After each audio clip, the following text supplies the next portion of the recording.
Okay, so we're going to record how to create a pizza USB. The first thing you're going to want to do, and this will be the same for anybody who's creating a USB, is go to Design and Technology, Year 7,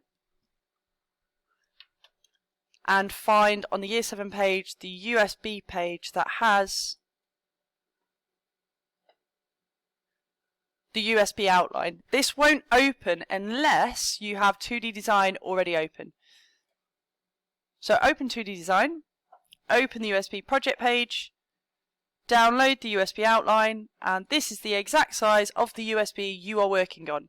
You can work on this file, but I would suggest doing a save as, your name, and the colour you would like it to be. So that when I get this sent to me via email, there is no mistake that I know that that's what colour it's going to be. Actually, a blue pizza is really silly, but at least you'll remember now that you need to make sure that you've put that colour on there somewhere for me. What I'm looking for is I will pick up the attach tool and I'm going to add a line here. The attach tool snaps to a corner or end of a line. If step lock is on, it can be quite frustrating, but step lock works to every millimetre of movement. So if I just move, you'll hear that there's bleeping happening. It notices when I can't attach. This line is crucial. It's the lid. Stretch the ends of it and you can hear the bleeping still because attach is still on and I can't attach anywhere. Later this will be crucial, but for it to actually be cut it needs to be red.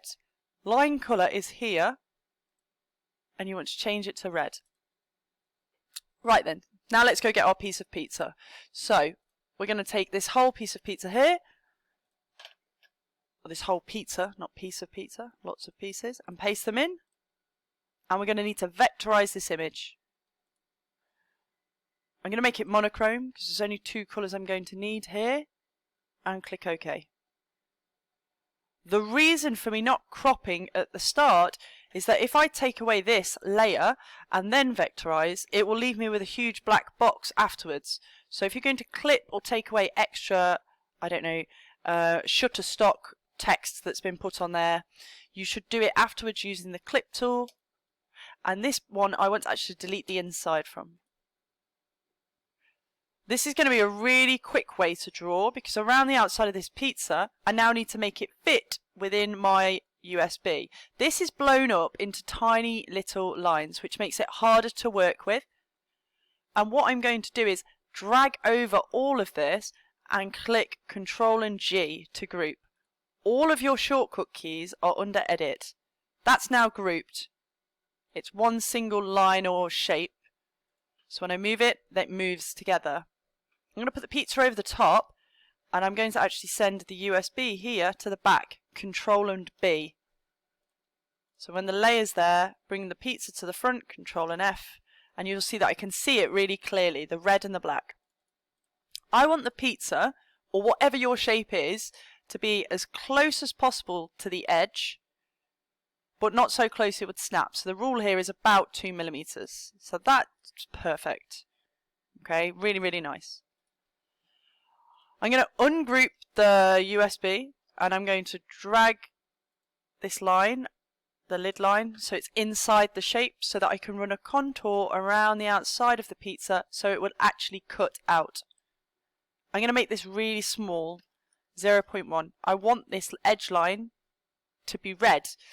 Boys keep clicking lots on the same spot. Click just on the outside of the line or the edge of your work, and if you look there it wasn't easy for me to select it because it selected the whole shape and I want that edge. Then again, line colour red. Zoom out. This is everything to make the USB all in one layer and the lid needs to go all the way across it. I could rotate this so that that lid line lands maybe a little bit more like it's cutting across the pizza. I could resize it. If I was going to do anything like that, I would hold Shift and group this together before I consider moving it into a space where I wanted it to actually line up. I'm going to use my Delete by Intersection tool to take away these edges. And now I'm going to start to create the 3 layers. Remember, you only have one undo in the program, so it's always worth right now, if I have the whole shape there, just pasting it so I have one copy of it looking correct and working before I actually start to mess with parts of it. So then copy and paste the 3 layers. This is a backup almost, in case something goes wrong. Another way of backing up that's really, really good for you, because I've already had crashing programs today, is to hit save partway through. Now, the front layer shouldn't have a hole for USB. And the middle layer isn't going to have, if I click Control and U to ungroup, the middle layer isn't going to have an engraved section. And again, the back layer isn't going to have a hole for USB. This being a circle, or it looks like a circle, means that it should be symmetrical, and if I needed to flip it, it's only because I'm not certain that this pizza is a perfect circle, because it's come from the internet. So normally the back layer you would flip so that the mirror images go back together and you get your engrave. Some boys have already asked this, but I'm going to show you. I can control and ungroup, and I might want to write on here Miss Downing's Awesome Pizza USB, for example, and your text tool is here. That means that under settings you can change your font, you can change the size, and you could align it as well, so it's maybe centered. You can have curves in there, you might want a shadow, you can play a little bit. I mean, it's completely up to you. Some of these fonts are interesting and take a long time to load. Okay, let's write Miss Downing in there. It's up to you what you want to write, and then that should be your USB. When you send this over to a laser cutter, we need that fill to be black. When you send this over to a laser cutter, I'm going to delete that. You can imagine what you'd do. You'd play around with your font to get it on there. You need to make sure that you've saved it as a DTD file. File, save as. Save it normally. And then also, you want to send it to me via email by attaching it. So, file new. And you attach here. If it's not been saved, you won't be able to find it because you have to browse your PC for it, because it's not an Office app. It won't just be sitting here for you. Everybody clear? Off you go.